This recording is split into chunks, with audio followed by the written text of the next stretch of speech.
মাত্র 10 মিনিটেই তৈরি করা যায় দুর্দান্ত স্বাদের আম রসুনের আচার, যা খেতে অসম্ভব মজার। একবার তৈরি করলে সারা বছর জুড়ে খেতে পারবেন।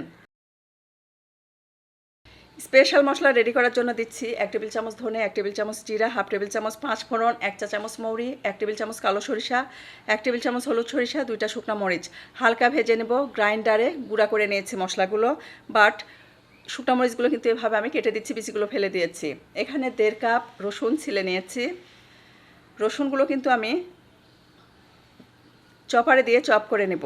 যাদের চপার নেই তারা চপিং বোর্ডে চপ করে নিতে পারেন। যেহেতু আম রসুনের আচার, তাই রসুনের পরিমাণটা একটু বেশি দিতে হবে। এটা আমার হয়ে গেছে, ঠিক এভাবে করে নিয়েছি। চাইলে এর চেয়ে আর একটু বড়ও দিতে পারেন, কোনো অসুবিধা নেই। এখানে 1 কেজি আম নিয়েছি, আমগুলোর বিচি ফেলে দিব। আমগুলো কিন্তু আমি ধুয়ে নিয়েছি। যাদের চপার নেই আমগুলো, তারা একদম পাতলা পাতলা করে কেটে নেবেন।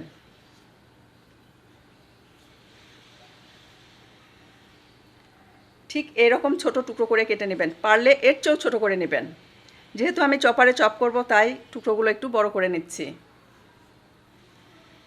এখন ধোয়ার কোনো দরকার নেই, চপারে দিয়ে এগুলো আমি চপ করে নেব।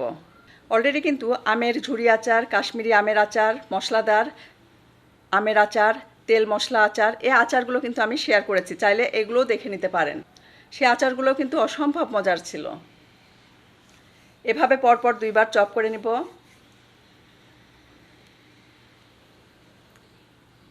তবে যেসব আচার রান্না করার ঝামেলা নেই, সেগুলো কিন্তু মাঝে মাঝে অবশ্যই রোদ্রে দিবেন। রোদ্রে দিলে আচারগুলো দীর্ঘদিন পর্যন্ত ভালো থাকে।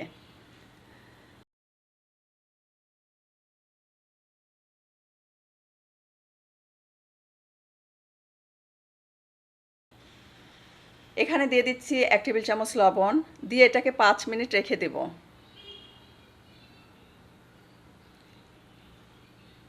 5 মিনিট পরে কাপড়ে আমি এর রসগুলো বের করে নেব। এতে করে যেটা হবে, আমের ভেতরের অতিরিক্ত টক ভাবটা বের হবে, সেই সাথে কিন্তু চিনির পরিমাণটা কম লাগবে। চিপে যতটুকু পানি বের করা যায়, আমের রসটা বের করা যায়, বের করে দেব।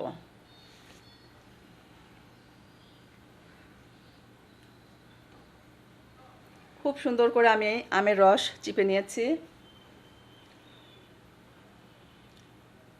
এতে করে কিন্তু আমগুলো সফট হয়ে গেছে।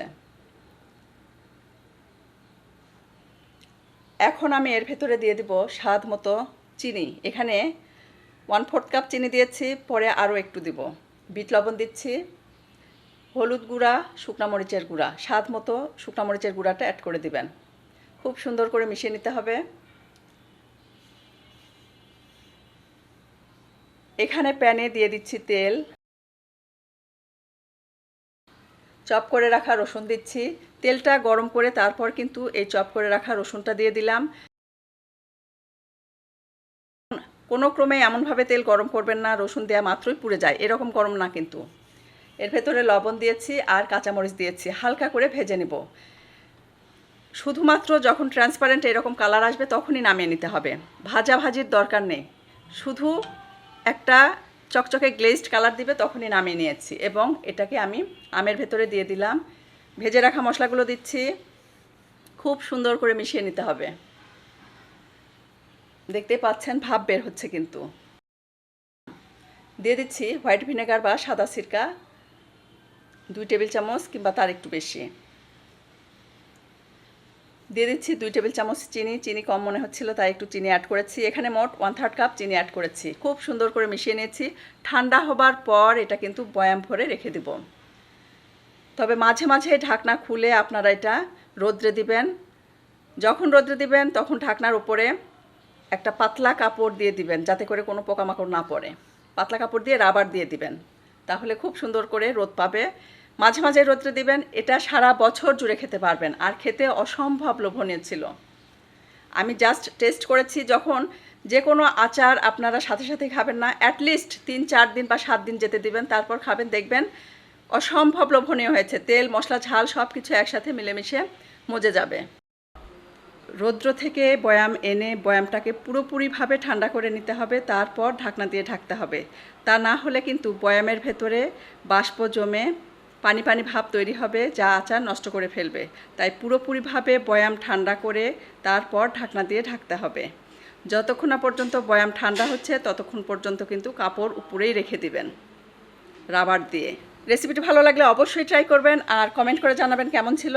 সেই সাথে ভিডিওটি ভালো লাগলে লাইক, কমেন্ট আর শেয়ার করবেন।